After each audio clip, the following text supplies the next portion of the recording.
Channel में दोस्तों आपका बहुत बहुत स्वागत है। फर्स्ट टाइम विजिट किया है तो चैनल को सब्सक्राइब और बेल नोटिफिकेशन को प्रेस कर दीजिएगा ताकि आने वाली वीडियोस के नोटिफिकेशन आपको सबसे पहले मिलते रहें।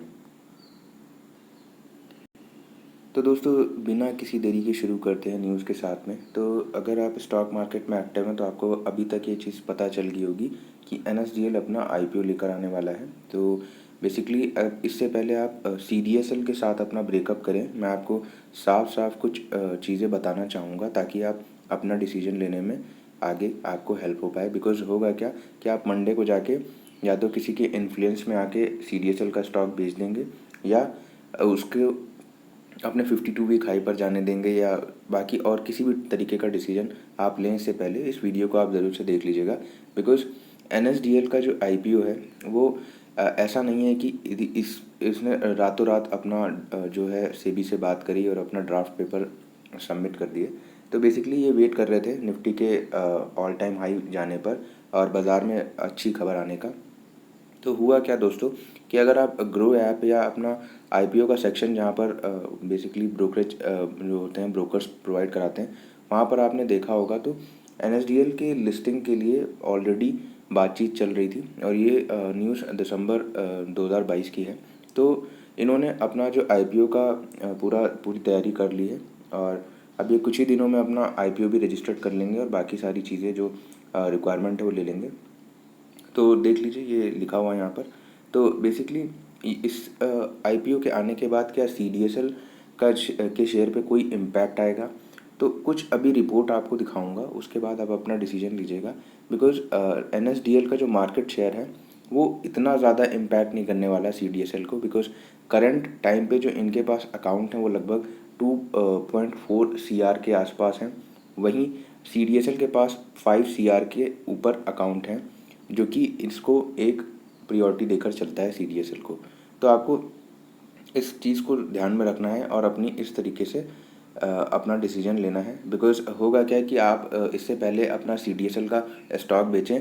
इस वीडियो को 5 से 7 मिनट निकाल कर के टाइम देख लीजिएगा उसके बाद ही अपना फैसला लीजिएगा। तो बेसिकली OFS के थ्रू ही अपना जो भी है पूरी प्रोसेस कंप्लीट करेंगे IPO लेकर आएंगे और ये OFS के थ्रू कोई भी चीज़ आती है तो उसका जो पैसा है वो कंपनी के पास नहीं जाता, शेयर होल्डर्स के पास बेसिकली जाता है। तो अभी हम NSDL की ऑफिशियल वेबसाइट के ऊपर आ चुके हैं और अगर आप यहाँ पर कुछ नोटिस करें तो ये DP के नेम दे रखे हैं बेसिकली। तो अगर आप इन DP के नाम को ध्यान से देखें तो आपको एक चीज़ दिखाई देगी कि इनमें से जो मोस्टली DP के नेम हैं वो आपने या तो सुने नहीं होंगे या इनमें कभी भी आपने ट्रेडिंग या ब्रोकरेज जो अकाउंट है वो नहीं ओपन किया होगा। तो ये बेसिकली यहाँ पर नाम है और इसकी लिस्ट काफ़ी ज़्यादा लंबी होगी। आपको ऐसा अगर लग रहा हो तो वो भी मैं आपको दिखा देता हूँ। तो अभी इनके पास लगभग 224 मैं माफ़ी चाहूँगा जो ब्रोकर्स हैं वो रजिस्टर्ड हैं और अपना लेन देन कर रहे हैं बेसिकली जो डीमैट अकाउंट में जो शेयर्स होते हैं उनका। तो ये 124 ब्रोकर्स हैं जो इनके साथ में रजिस्टर्ड हैं। तो अभी CDSL के जो ऑफिशियल वेबसाइट है और वहाँ पर कौन कौन से ब्रोकर CDSL के साथ रजिस्टर्ड हैं उनके बारे में भी आपको बता देता हूँ। तो आप वीडियो को एंड तक देख लीजिएगा। बिकॉज होगा क्या आप जाकर CDSL का स्टॉक इससे पहले बेचें, आप थोड़ा सा अपनी भी स्टडी कीजिए, मार्केट शेयर देख लीजिए कि किसका ज़्यादा है। और कंपटीशन होना कोई गलत बात नहीं है स्टॉक मार्केट में। अगर कंपटीशन है तो इससे इन्वेस्टर्स का ही फ़ायदा होगा, कंपनी अच्छे डिसीजंस लेकर आएगी और जो सेबी है उसकी देख रेख में ये दोनों ही ब्रोकरेज जो बेसिकली डिपॉजिटरी हैं वो काम करती हैं। तो ऐसा कुछ नहीं है कि ये लोग कुछ रातों रात ऐसा कर देंगे जिससे CDSL का जो स्टॉक है वो ज़ीरो हो जाएगा।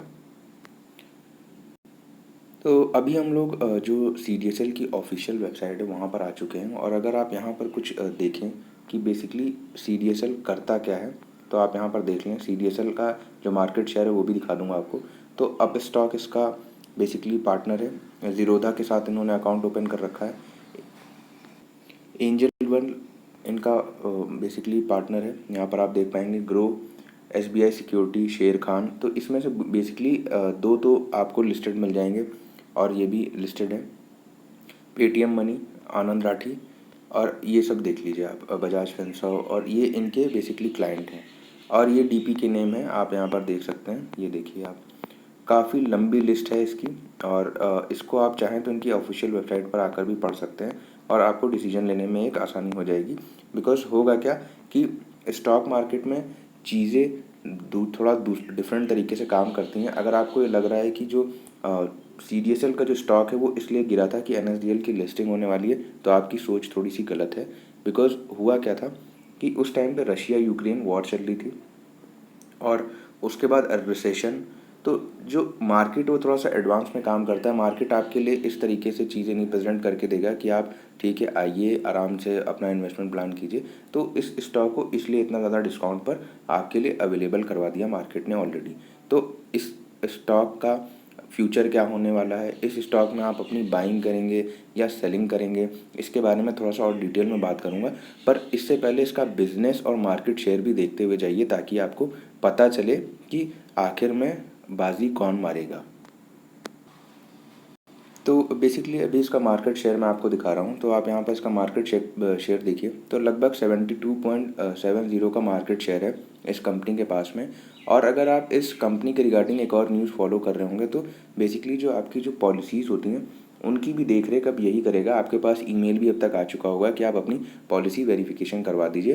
तो पहले पॉलिसीज़ जो होती थी आपको, आपका जो इंश्योरेंस होता था टर्म लाइफ, तो वो आपको फिजिकल फॉर्म में मिलता था, बट अब उसका भी टेक केयर ये कंपनी ही करने वाली है। तो आपको पता होगा कि ये न्यूज़ काफ़ी ज़्यादा पुरानी है, बट इस कंपनी के लिए जो न्यूज़ हैं वो ऐसे ही आगे आती रहेंगी। बिकॉज जो NSDL है वो CDSL से भी पुराना है, बट मार्केट शेयर इसके पास सबसे ज़्यादा है जिसका नाम CDSL है।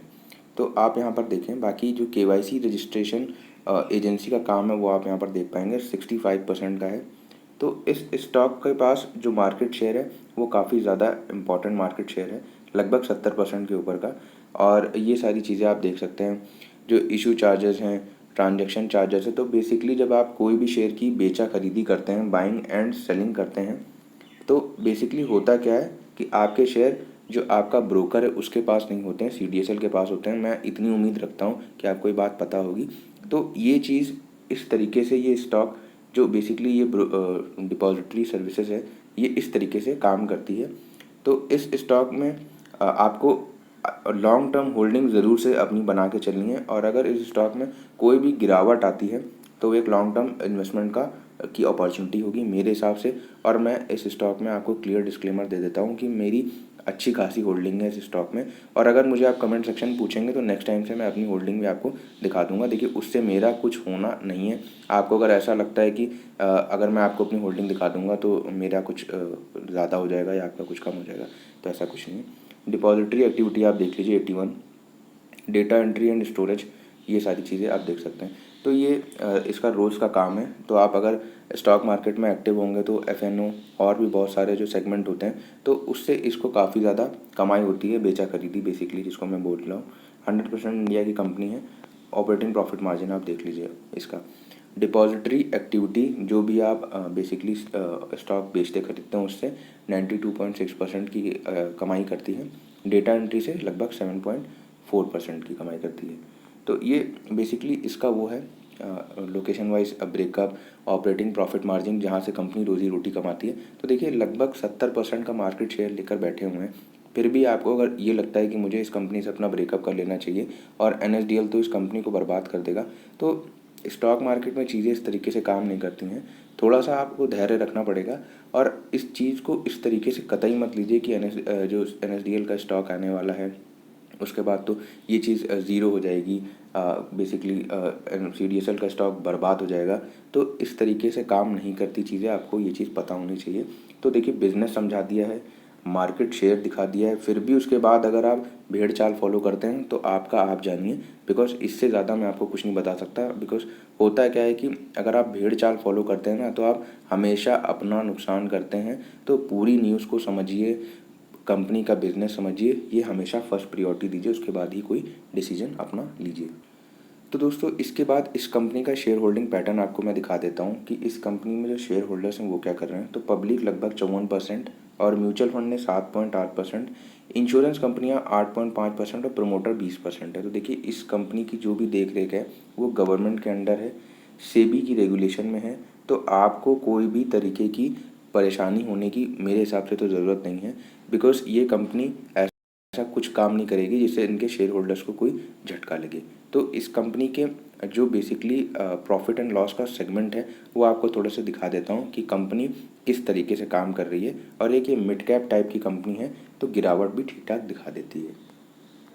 तो अभी मैंने इस कंपनी का बेसिकली लॉन्ग टर्म चार्ट आपके लिए ओपन किया है। तो अगर आप यहाँ पर इस जगह पर देखें तो स्टॉक स्टार्टिंग में काफ़ी ज़्यादा डाउन आया था, लगभग 70 से 80% की गिरावट दिखाई थी, बिकॉज नया नया उस टाइम पे ये बिज़नेस स्टार्ट किया था कंपनी ने और लोगों को इतनी ज़्यादा जानकारी नहीं थी।